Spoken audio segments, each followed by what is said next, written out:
तो European union के साथ mother of all trade deals करते समय भारत ने अपने देश के किसानों का भी पूरा ख्याल रखा है और इसे आप 3 हिस्सों में बांटकर देख सकते हैं। पहला, भारतीय किसानों की सुरक्षा, और इस सुरक्षा के तहत भारतीय पोल्ट्री, डेयरी सेक्टर और अनाज को यूरोप की कंपनियों के लिए नहीं खोला गया है। दूसरा, भारतीय किसानों की जीत, इसके तहत अंगूर, चाय, कॉफी, मसाले, खीरा, घी, स्वीट कॉर्न और सूखे प्याज जैसे भारतीय कृषि उत्पादों को अब बहुत कम टैक्स और प्राथमिकता के साथ यूरोप के बाजारों में बेचने की अनुमति मिलेगी, जिससे हमारे देश के किसानों को फायदा मिलेगा। तीसरा, भारतीय किसानों को और फायदा क्या होगा, देखिए, कृषि निर्यात बढ़ने और कृषि उत्पादों के ज्यादा दाम मिलने की वजह से हमारे देश के किसानों की जो आमदनी है वो बढ़ेगी और हमारे देश के किसानों को एक नया बाजार मिल जाएगा। अब वो अपने उत्पाद यूरोप के देशों में भी बेच पाएंगे। भारत और यूरोपियन यूनियन के बीच हर साल 12 लाख करोड़ रुपए से भी ज्यादा का व्यापार होता है। यूरोपियन यूनियन के साथ व्यापार में भारत को फायदा होता है। भारत यूरोपियन यूनियन को करीब 7 लाख करोड़ रुपए का सामान बेचता है और 5.5 लाख करोड़ रुपए का सामान भारत उनसे खरीदता है। यानी हम ज्यादा पैसे का सामान उन्हें बेच रहे हैं और उनसे कम पैसे का सामान हम लेते हैं। भारत यूरोप को क्या बेचता है? दवाइयाँ, टेक्सटाइल, कपड़े, हीरे जवाहरात, इंजीनियरिंग का सामान और पेट्रोलियम प्रोडक्ट्स हम उन्हें बेचते हैं।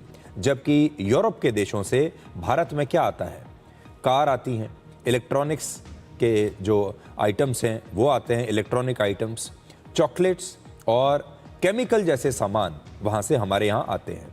इस एफटीए के लागू होने के बाद जब ये व्यापार बढ़ेगा तो भारत के लिए यूरोपियन यूनियन एक बहुत बड़ा बाजार बन जाएगा, क्योंकि जैसा हमने आपको बताया ये मिलकर 27 देश हैं और ये 27 देश अब भारत के लोगों के लिए, भारत में बने सामान के लिए अपने अपने बाजारों को खोल देंगे।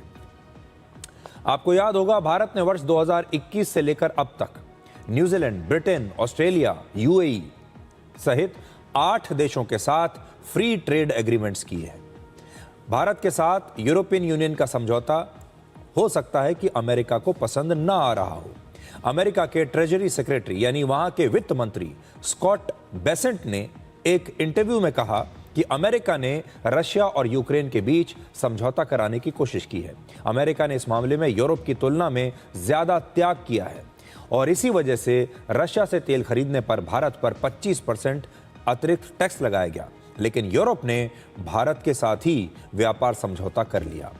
स्कॉट बेसेंट ने आगे कहा कि रशिया से तेल भारत आता है और भारत उससे पेट्रोलियम प्रोडक्ट्स बनाकर बाहर बेचता है और इसी को यूरोपीय देश भारत से खरीद लेते हैं। अमेरिका का आरोप है कि इससे अप्रत्यक्ष रूप से उसी युद्ध को पैसा मिल रहा है जिसके खिलाफ ये सारे यूरोप के देश खड़े हुए हैं। आज भारत और यूरोपियन यूनियन के बीच सुरक्षा और रक्षा के मामलों में भी एक साझेदारी हुई है। भारत और यूरोपीय संघ के बीच रक्षा सहयोग और ज्यादा मजबूत होगा। समुद्री सुरक्षा, साइबर सुरक्षा, अंतरिक्ष और आतंकवाद से लड़ने में अब ये दोनों पक्ष मिलकर काम करेंगे। ये दोनों जो देश हैं, 28 देश मिलकर काम करेंगे। भारतीय रक्षा कंपनियों को यूरोप की रक्षा परियोजनाओं से फायदा मिलेगा। दोनों देश अपने अपने यहाँ की खुफिया जानकारियों को भी एक दूसरे के साथ साझा करेंगे।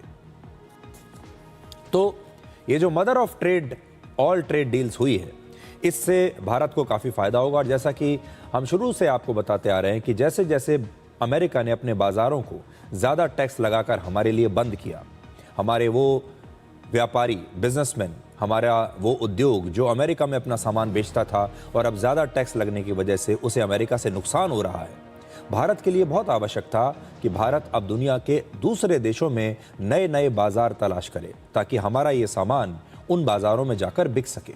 और इसी वजह से ये जो ट्रेड डील हुई है, इसे बहुत बड़ी उपलब्धि माना जा रहा है।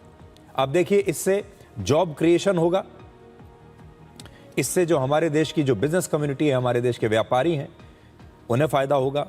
फैक्ट्रियों में काम करने वाले जो लोग हैं उन्हें फ़ायदा होगा, हमारे देश के छात्रों को फ़ायदा होगा और हमारे देश के जो प्रोफेशनल्स हैं उन्हें भी फ़ायदा होगा। और जो आम आदमी है जिसका मैन्युफैक्चरिंग से कोई लेना देना नहीं है, उसके लिए फ़ायदा ये है कि अब आप यूरोप में बने हुए सामान को सस्ते दामों पर भारत के बाजार से खरीद पाएंगे, जिसमें कि गाड़ियां भी हैं।